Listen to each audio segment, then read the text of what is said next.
అసెంబ్లీలో రెండే పక్షాలు ఉంటాయన్నారు జగన్. ప్రతిపక్షాన్ని గుర్తించకపోతే ఎలా అని ప్రశ్నించారు. 175 మందిలో ఒకరికి ఇచ్చినట్టు టైం ఇస్తామంటే ఎలా అని నిలదీశారు. సభలో ఇంతమంది సభ్యులు ఉంటేనే ప్రతిపక్ష హోదా ఉంటుందని ఎక్కడా రూల్ లేదన్నారు. చంద్రబాబుకు ప్రతిపక్ష హోదా తానే ఇచ్చానని, ఎంతసేపైనా మాట్లాడమని చంద్రబాబుకు మైక్ ఇచ్చానన్నారు జగన్. ఎమ్మెల్సీ ఎన్నికల్లోనూ చంద్రబాబు రిగ్గింగ్ చేశారని ఆరోపించారు జగన్.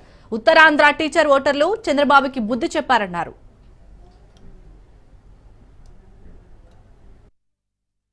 చంద్రబాబు నాయుడు అనే వ్యక్తిని మేము ప్రతిపక్ష హోదా ఇచ్చినాం. ఎక్కడ రూలింగ్ లేదు, ఎక్కడ there is no rule.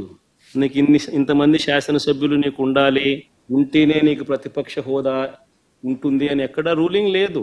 In fact Delhi అసెంబ్లీలో బీజేపీకి 3 అసెంబ్లీ స్థానాలు గతంలో ఆప్ బీజేపీకి ప్రతిపక్ష హోదా ఇచ్చింది. 80 స్థానాలకు 77 స్థానాలు ఆప్ వచ్చి సంథింగ్ లైక్ దట్. బీజేపీకి 3 స్థానాలు ఉన్న ప్రతిపక్ష హోదా ఇచ్చినారు. సిమిలర్లీ మేము కూడా తెలుగుదేశం పార్టీకి 5 మంది శాసనసభ్యులు తెలుగుదేశం పార్టీ నుంచి పక్కన కూర్చుంటామన్నారు. మా వాళ్ళు అయితే ఇంకా లాగేసినామనంటే ఇంకా 10 మంది లాగుతామన్నారు. వద్దు, లాగాకండి నేనే చెప్పాను. కానీ ప్రతిపక్ష హోదా నేనే ఇచ్చి ఇదే చంద్రబాబు నాయుడు చెప్పినా, నువ్వు మాట్లాడు స్వామి, ఎంతసేపు మాట్లాడతావు, నువ్వు మాట్లాడు, నేను వింటాను, నేను విని నీకు సమాధానం చెప్తాను, నువ్వు మాట్లాడాలనేదే నా కోరిక, నువ్వేం అడుగుతావో అడుగు స్వామి అని చెప్పి నేను చెప్పిన అసెంబ్లీలో. కావాలంటే నా స్పీచ్లు వినండి, అసెంబ్లీలో అన్న మాటలు. ఆయనకు నాకు మధ్య తేడా అది. ఏదైనా కానీ అసెంబ్లీ అనేది ఎందుకు జరుపుతా ఉన్నాం? ఈరోజు అది అసెంబ్లీలో ఉన్న పార్టీలు ఏవి?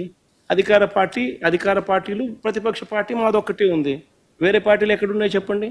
ఉన్నాయా ఎవరన్నా? మన ప్రతిపక్ష పార్టీ అనేది ఎవరికి ఇస్తారు? మాకు ఇవ్వకపోతే ఎవరికి ఇస్తారు చెప్పు?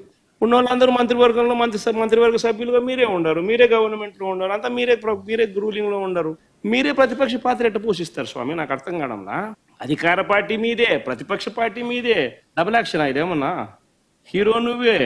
అదే నేను చెప్పే స్వామి, 2 పాత్ర డబుల్ యాక్షన్. ఒక పక్క నువ్వే కొడతానంటే ఈ పక్క నేనే కొడతానంటే ఎట్లా కుదురుతావు స్వామి? అది ఉండేది ఈరోజు అసెంబ్లీలో 2 పార్టీలు ఉన్నాయి. వాళ్ళదంతా కలిపి అధికార కూటమి. ఉన్న వాళ్ళంతా ఆ పక్క ఉన్నారు. ప్రతిపక్షం ఉండేది మా పార్టీ తప్ప వేరే ఏ పార్టీ ఉంది?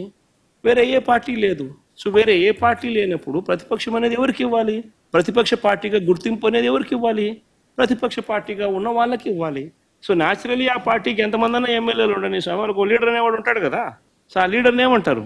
ప్రతిపక్ష నాయకుడు అని అంటారు కదా, వేరే పేరు ఏమన్నా అంటారా? సో ప్రతిపక్ష నాయకుడు అని చెప్పి నువ్వు ఎప్పుడైతే అంటావో అప్పుడు ఏంది, దాని అర్థం ఏంది? లీడర్ ఆఫ్ ది హౌస్కి ఎంతసేపు మైక్ ఇవ్వాలనో అంతేసేపు దాని తర్వాత స్థానంలో ప్రతిపక్ష పార్టీ నాయకుడికి ఇవ్వాలి. ఎందుకు ఇవ్వాలి? ఇవన్నీ చెప్తాడు కాబట్టి.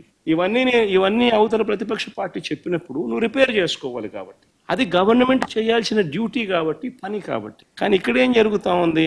నేను చెప్పనివ్వను, నేను ఎవరి స్వరము విననివ్వను, నీకు 5 నిమిషాల కన్నా ఎక్కువ మైక్ ఇవ్వను అని నువ్వే డిక్టములు పాస్ చేస్తా ఉంటే ఏ రకంగా అసెంబ్లీలో ప్రతిపక్షం అన్నది మాట్లాడగలుగుతుంది, స్వరం ఇవ్వగలుగుతుంది? చంద్రబాబు నాయుడు అనే వ్యక్తిని